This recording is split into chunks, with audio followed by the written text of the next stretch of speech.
محمد رسولنا النبي الأمي المبعوث رحمة للعالمين، خاتم الأنبياء والمرسلين، نور هذه الأمة وضياؤها وشفيعنا يوم الحساب. توني كروس يخطف كل الأضواء اليوم، تعافى تماما من إصابته وسنراه يلعب أساسيا مع الفريق من البداية. لا تذهبوا بعيدا، انتظرونا في بث حي ومباشر حصريا مع EA سبورت. تحياتي مشاهدينا لكم متابعينا من ملعب سانتياغو برنابيو. أنا فارس عوض محدثكم من كابينة التعليق، ونحن الآن على بعد لحظات من انطلاقة مباراة الإياب للدور نصف النهائي. فريق ريال مدريد في مواجهة الريدز نادي ليفربول. متحمس جدا لمتابعة هذه المواجهة. التعادل كان حاضر في جولة الذهاب، إثارة تزداد. التعادل الحالي في النتيجة الإجمالية يجعلنا في انتظار احتمالات كثيرة، وكل فريق عنده حظوظه في التأهل.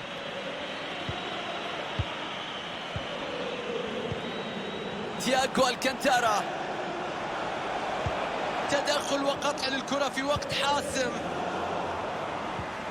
تياغو الكانتارا، مستحيل الكرة، التصدي والتألق غير عادي من كورتوا. كرة هدف من هذه المسافة لكن ضاعت، لكن أبعدها. كرة رأسية خطيرة لكن الله على الحارس.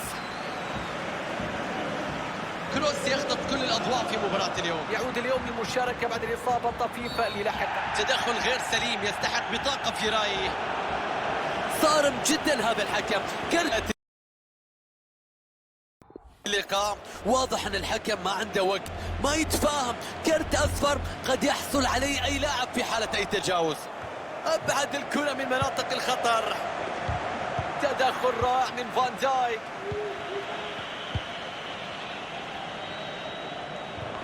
ساديو ماني، بتروح الكرة للخصم من جانب ساديو ماني. كرة بينية فيها خطورة الآن. تصدي جيد للكرة،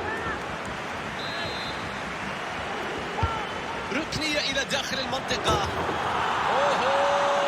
بنزيما يضع الكرة في المرمى، لا يرحم هنا، يسجل بكل الوضعيات بكل الطرق، فيه كل مواصفات الهداف الكبير.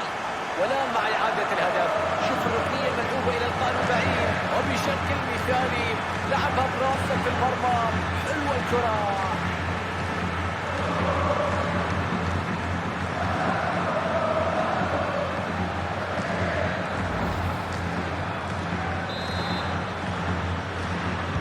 حتى الآن النتيجة الإجمالية 4-3.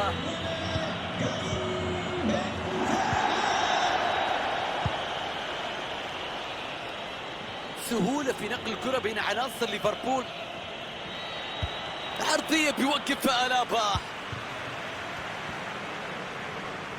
قرار سليم من الحكم بعدم تعطيل هجمة ريال مدريد. اسينسيو، فرصة لإرسال كرة من عمق الملعب بكرة عرضية. عند الفرصة. الكرة في المرمى، مهارة خيالية، نهاية خرافية، حط على الطاير بكرة لا يسجلها إلا الكبار. نشوف الهدف من جديد. خطأ كبير كان في إبعاد الكرة عن مناطق الخطر لتستمر الخطورة ويأتي الهدف. كان عليه بأن يركز في إبعاد الكرة بعيدة حتى تنتهي الخطورة، لكن فشل في هذه المهمة، تسبب في الهدف وعليه أن يتحمل المسؤولية. الآن النتيجة الإجمالية هي 5 أهداف مقابل 3.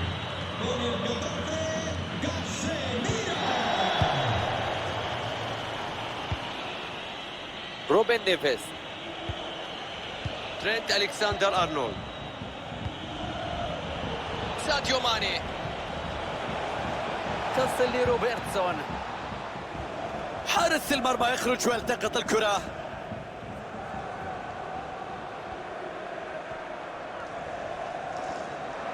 في المساحة الفاضية أمام اسينسيو على الطرف. فرصة متاحة للعب العرضية. مدافع يقطع الطريق بكل بداية. فرصة لكرة مرتدة. هجوم مرتد في ظل تباطؤ المدافعين في العودة إلى مراكزهم. صلاح بيلعب له كرة عرضية لم يبعدها وما زالت الخطورة قائمة.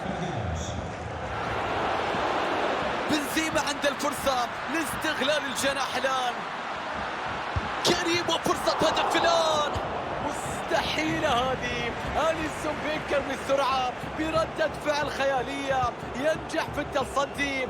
أي إبداع يا أليسون، الله على البرازيلي.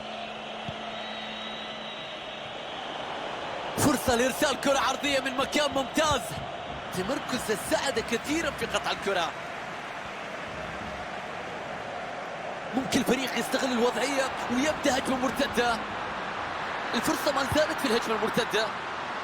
فرصة خطيرة على المرمى. من بداية الهجمة كل شيء كان سريع، نقل الكرة، تحرك، التواجد، الهجمة المرتدة. الله على فرصة لم تكتمل. تياغو الكانتارا، ساديو ماني.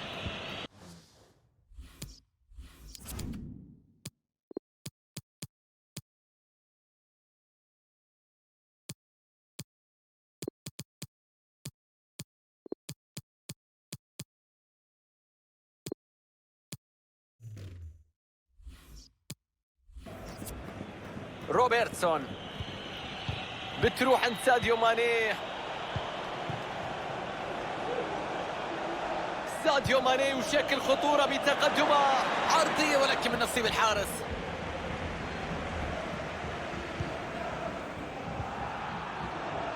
كرة ترتد من المدافع إلى رمي التماس. تغيير اضطراري في صفوف ريال مدريد بسبب الإصابة. المساحة أمامه لإرسال كرة عرضية. ترينت ألكساندر أرنولد. عادت إلى ألكساندر أرنولد. لم يعد التعادل بعيدا. هدف واحد فقط يفصل عن الفريق.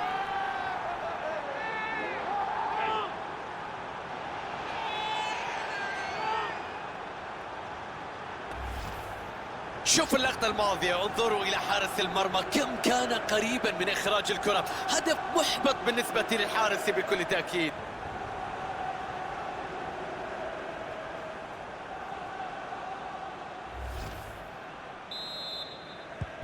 5-4 هي النتيجة الإجمالية في الوقت الحالي. قد نشاهد فرصة في هذه اللحظات. عرضية ممتازة في وسط المنطقة. يا رب، مستحيل الهدف هذا لا يحدث كل يوم. مقصية خيالية أسطورية تعانق المرمى. هدف سينمائي في هذا التوقيت. كرة كانت في وضع بعيد جدا عن حارس المرمى، ارتدت من القائم واستقرت في الشباك.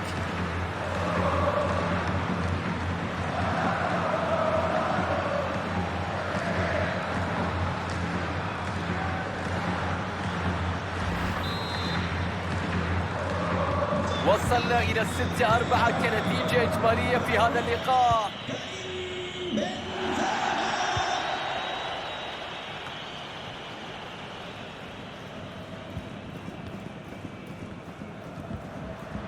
بينية خطيرة.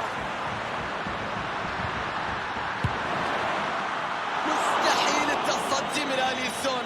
كرة من هذا المكان، ردة فعل غير عادية من هذا البرازيلي. كرة خطيرة على المرمى والتسديدة والكرة تصل إلى الحارس. كرة زاوية إلى العمق. ركنية لا تستغل، فرصة بتضيع الآن. الشوط الأول ينتهي 3-1.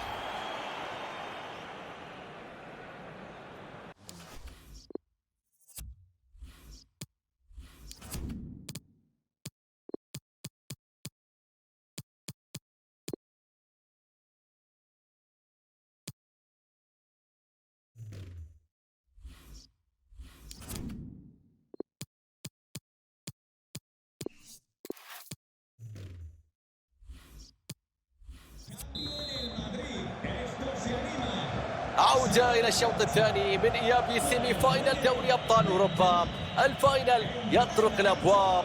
الآن نتوقع قتال شديد في أرضية الملعب، ملحمة كروية بين الفريقين في شوط ثاني من أجل حلم الوصول إلى النهائي. الكرة وصلت لمحمد صلاح، كرة عرضية في المنطقة بعد خطيرة عن جوتا. مستحيلة هذه اللقطة، شوف الكرة اللي غيرت مسارها، خدعت الجميع، لمسة واحدة أبعدت الكرة، كان ممكن تسجل هدف في اللقطة الماضية.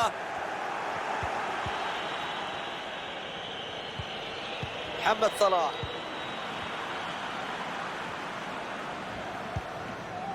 بالنسبة إلى المواجهة التالية في إياب سيمي فاينل دوري الأبطال، ننتظر مشاهدة لقاء فريق ريال مدريد التالي، حيث سيستضيف الفريق الإنجليزي العريق الريدز ليفربول. طبعا بطولة دوري الأبطال بطولة كبيرة، كل فريق يطمح للظهور بأفضل شكل ممكن، كل الفرق تبحث بالتأكيد عن لقب هذه المسابقة. فرصة الآن، تدخل يبعد الكرة، تركيز ممتاز، شوف استخلاص الكرة. ديوغو خوتا وصلت إلى أرنولد، نقلات حلوة من ليفربول قد تساعد في العودة في المباراة. الله على التصدي من كورتوا،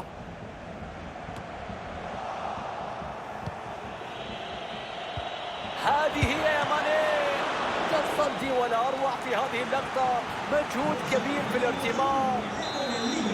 عمليات الأحماء من جانب البدلاء، واضح المدرب يفكر في شراء بديل في هذا التوقيت.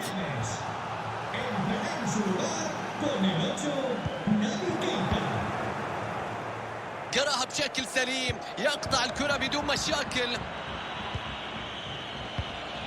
ماني يتوغل بشكل ممتاز، خطورة في هذه اللحظات.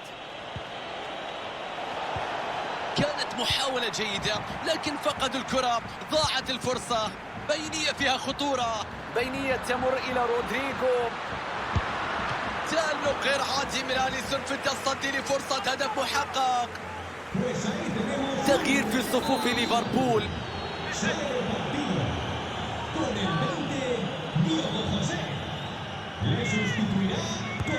بيرسل الكرة لوسط المنطقة، لم يبعدها وما زالت الخطورة قائمة. ديفيد ألابا أبعد الكرة من مناطق الخطر، ممكن محاولة مرتدة خاطفة الآن. فريق يغامر الآن ويطبق التكتيك الهجومي، يبحث عن تشكيل خطورة على المنافس، التحامات هوائية كثيرة نشاهدها في الدقائق المقبلة. الله على التصدي من كورتوا، تياغو الكانتارا، ولا مع روبرتسون. تياغو الكانتارا يمنع عبور التصويبة،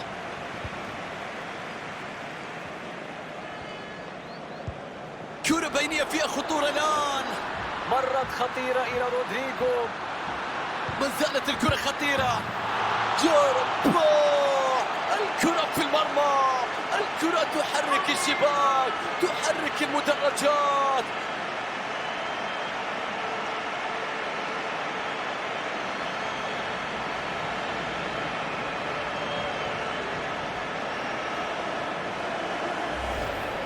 إعادة للهدف اللي جاء من هجمة مرتدة، يأتي الهدف بعدها من موقف 2-1. السؤال هنا أين كان الدفاع في هذه اللقطة؟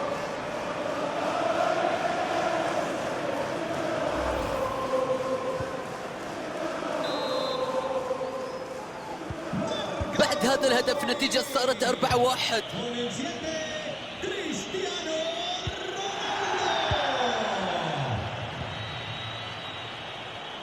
محمد صلاح، عرضية مرسلة من محمد صلاح، تشتيت سيء للكرة في هذا المكان.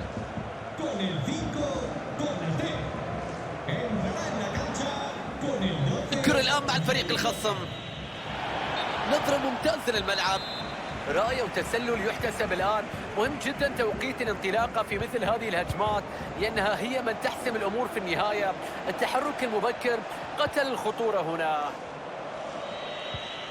ديفوك أوريجي، عدى الفرصة، تدخل وإبعاد الخطورة.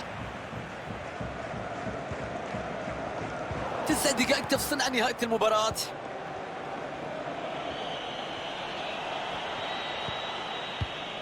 كرة بتعود من صلاح. الله على التصدي من كورتوا، عرضية ولكن من نصيب الحارس. لا أصدق كيف لم تدخل تلك الفرصة، كل شيء كان متاح للتسجيل لكنها ضاعت في النهاية وبشكل غريب.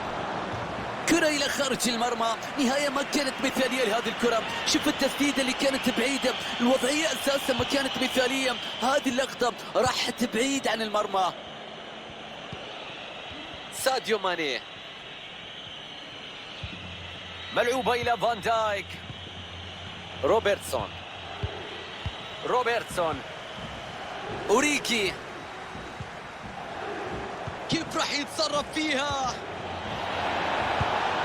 يا لعيب، أي تصدي، أي روعة، أي قوة. صلاح على تنفيذ الركنية، ركنية سهلة تصل يد حارس المرمى. الحارس بيخلصها وبيشتت الكرة.